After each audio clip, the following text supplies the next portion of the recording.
¿Cómo estás? ¿El Hola. Bocha es tu tío? ¿Era parte de los chicos que estuvieron en la Noche de los Lápices? No. O en esa época desapareció? ¿Cómo fue? Aclarámelo. Claro, él desapareció ese día, Ese día. pero a la mañana.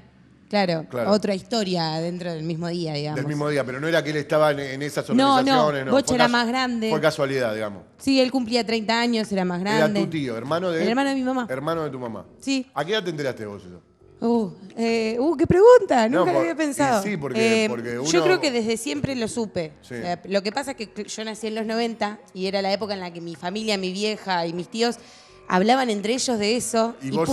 Y vos escuchabas y no sabías. Claro, Bueno, y yo sabía que algo raro pasaba y que una había de pasado algo raro con el hermano de mi vieja. Una de las cosas que me acuerdo de esta historia que conté recién era que el pibe cuando era chiquito escuchaba que los padres hablaban y decían, me parece que mis papás son parecidos. Pero no sé parecidos a quién. No.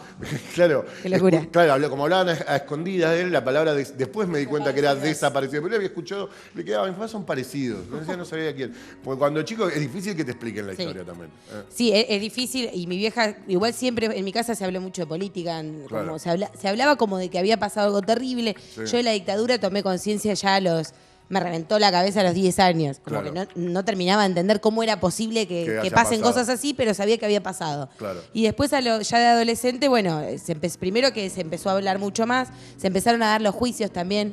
Claro. Y a mi vieja no le quedó otra también que empezar a Que- hacerse cargo políticamente y humanamente de que tenía un hermano de desaparecido. contártelo, claro. Sí, y ella también. También. Y masticó la cabeza Más vale. de una buena vez que pudo- no había visto más a su hermano. Y también verbalizarlo es una manera Tal de cual. superarlo, poderlo Sí. contar, porque en general uno de los grandes problemas, digamos, yo siempre hago las mismas analogías, si nuestro país fuese una persona, cuando hay un dolor fuerte, el ser humano tiende a reprimirlo. Vos lo dijiste el otro día, ¿te acordás? En tus procesos del que dolor. es que Y yo pasa me acordé de mucho. mi vieja. Claro, y al principio uno no habla de eso y va por dentro, pero después, cuando uno ya siente que no le duele tanto, el verbalizarlo ayuda mucho a que la herida Sí. cicatrice. Sí, porque hasta naturalizás el llanto tal o la cual. pérdida. Lo que no se puede es que pretender que no haya cicatrices, lo que no se puede es sacar la cascarita antes de tiempo, Tal digamos. cual. La herida está y está claro que acá, pasando 39 años, está bueno que lo podamos hablar, está bueno que las generaciones nuevas lo puedan hablar desde un dolor distinto, porque a vos te debe doler, pero no es el dolor de tu vieja. No se compara. No se compara, No. entonces se puede seguir recordando para que a la sociedad tenga testigos de algo malo que pasó y no vuelva a pasar,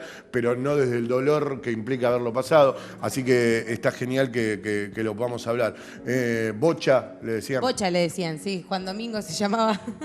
Sí, igual los padres de mi vieja eran súper católicos, todos tienen el María. Sí. Mi vieja es María del Carmen, tiene Sí. mi otro tío se llama Jesús María. Mirá. Él, Juan Domingo. Había una familia ahí, ¿no? Sí, con sí. varias cosas. Santiago, sí, bueno, y además ellos eran sobrinos de Monseñor Plaza, que es lo que yo les contaba a Fede ayer.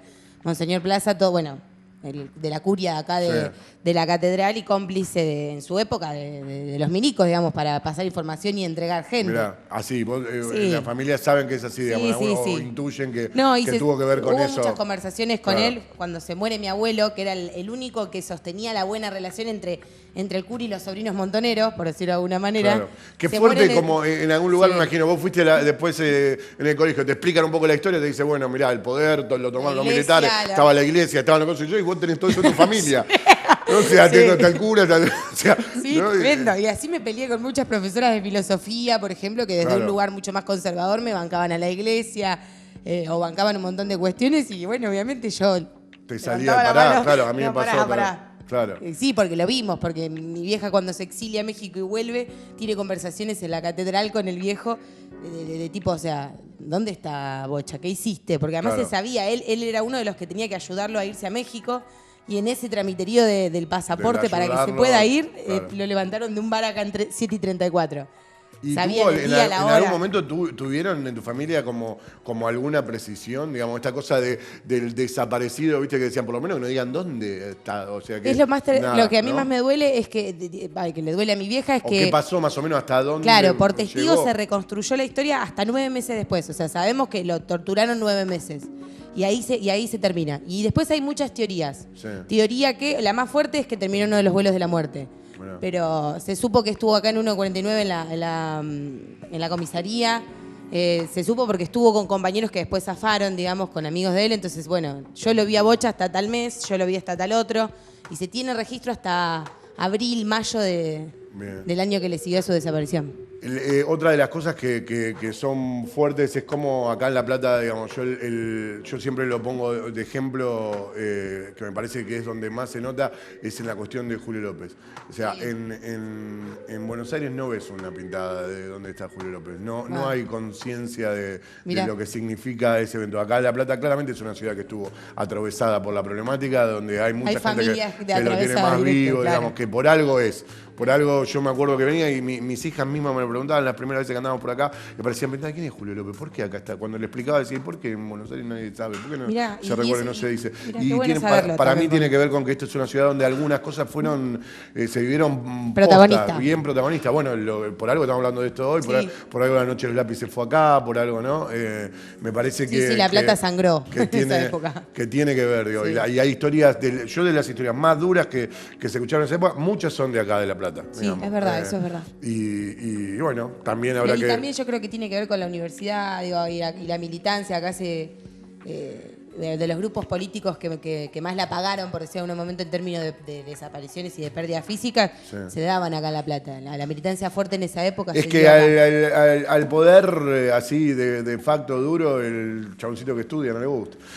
Y más el que hace ruido. Claro, su rito revolucionario. Y encima claro, a mí me acuerdo, esto en chiste, ¿no? Porque a mí me tocó hacer la colimba. Yo fui a una secundaria muy politizada también, donde había habido muchos desaparecidos, no se hablaba del tema, claramente no andaba de morral, pero podía ir para ese lado. Salgo al toque y me toca la colimba, que es algo que son otras generaciones. Yo entré a la colimba creyendo que todos los milicos que me iba a encontrar eran Videla. Claro, ¿entendés? O sea, vos entrás con ese prejuicio, con un miedo terrible. Y después dentro de la colimba encontré milicos recopados también, digamos. Hay de todo. Digamos. Aprendí también que de ese lugar, tuve charlas de este tema con milicos que asumían que habían hecho mal, por decirlo de alguna manera. ¿Se entiende? Sí, y algunos que directamente en la ignorancia. O sea, en la ignorancia fueron... De comprender bien lo que pasaba. Claro, no, son instrumentos. No te olvides que los militares tienen como una cosa, la obediencia de vida no es casualidad, digamos. Es de verdad se hace lo que el superior te dice. Claro, y muchos, a mí me ha tocado hablar con sargentos, con suboficiales, digamos, que sentían culpa de cosas que habían hecho. Decir, bueno, yo tuve que hacer caso. Y otros que no, que obviamente les encantaba. ¿Viste cómo es? Que aprovechaban. Pero poder hablar de eso y verlo desde ese lugar también. No somos todos iguales y no todas las camadas de... Sí, ni hablar. Y los militares tampoco eran todos iguales, porque también uno cae en esos generalismos de que eran todos unos fachos asesinos, y no, la realidad es que no. Y también las épocas. Podía haber gente tal cual, la época. También las épocas, y bueno, y nada, algo pasaba, digamos, nada sale de porque sí, era una época complicada. Hoy se cumplen 39 años de eso, lo vamos a estar recordando en un ratito nada más, pero Ayelén tenía ganas de recordar al tío, entonces poneme la foto un poquito ahí, Fede. Mirá, era fachero. Y esas fotos en blanco y negro lo que significan también para este país, ¿no? Como yo tengo una vez me regalaron un laburo muy lindo que en su momento hizo Página 12 con la recopilación de la gran cantidad de avisos que se publicaban en una época en distintos diarios, recordándolos. Qué desesperante, sí. Así que, nada. Me pasó algo re loco en esta marcha, viste, los 24 de marzo, obviamente, que las familias y todo van. Yo algunas voy, otras no, depende también de cómo está pegando ese año. Y el año pasado fue, 38 años, la acompañé a mi vieja, que andaba media sensible con el tema, y pasó algo re loco, ¿viste esa bandera gigante que están todas las caritas? Lo vio. Y las familias, obviamente uno trata de marchar encontrándola, es muy difícil. Muy difícil, imposible. Son miles, o sea, sí. Y yo ya me estaba rindiendo porque había muchísima gente. Mi mamá me dijo que se había entrado a desesperar porque no encontraba la foto, que es esa la foto que está en la bandera, por eso me acordé. Y en el medio de la multitud, no sé bien cómo, bajé la vista y hice así. Y la encontré. 45 minutos ahí, y le pegué el grito a mi vieja y fue como un momento aliviador. Por eso esa foto también como que me remite a eso, digamos.